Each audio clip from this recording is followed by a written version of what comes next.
Hi.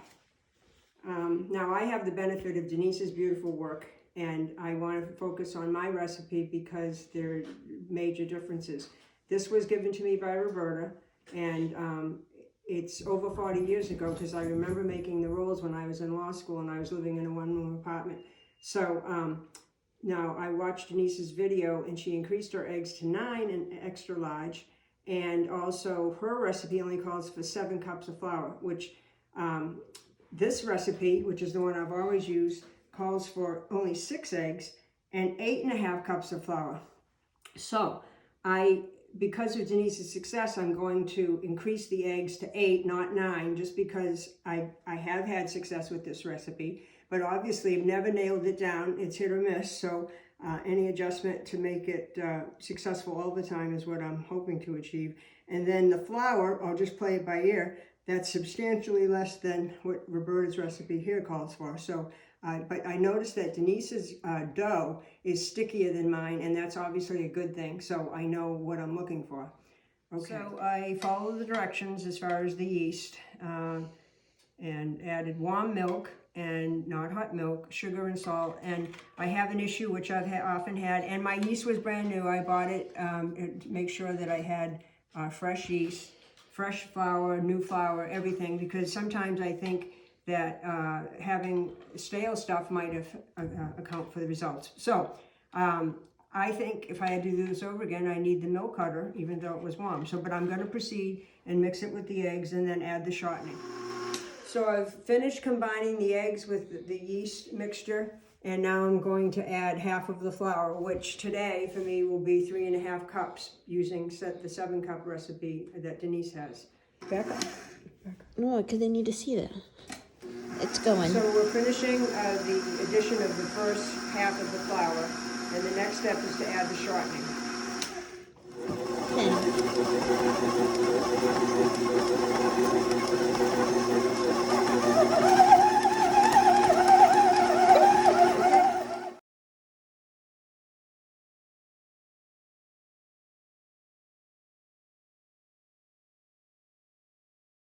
So I've kneaded it a little bit in the flour, and I think it can go in now.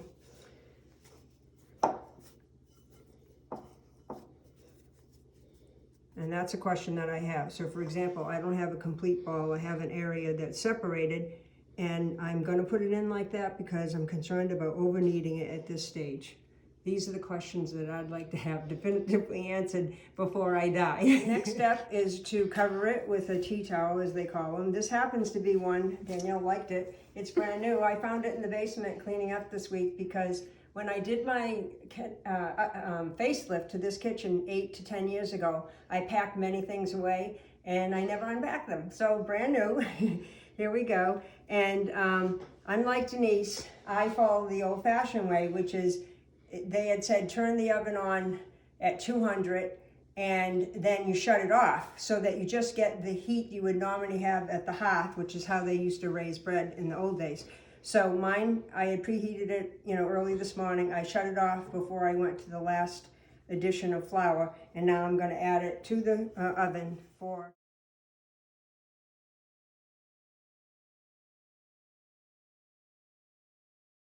So I've started to roll out the dough to make the rolls. This is, it's just a string of weaknesses, and this is the weakest point for me, is because I've never figured out exactly how to do it to have it uniform, but also my biggest problem is how do you get the back of it to stay fastened? I never have.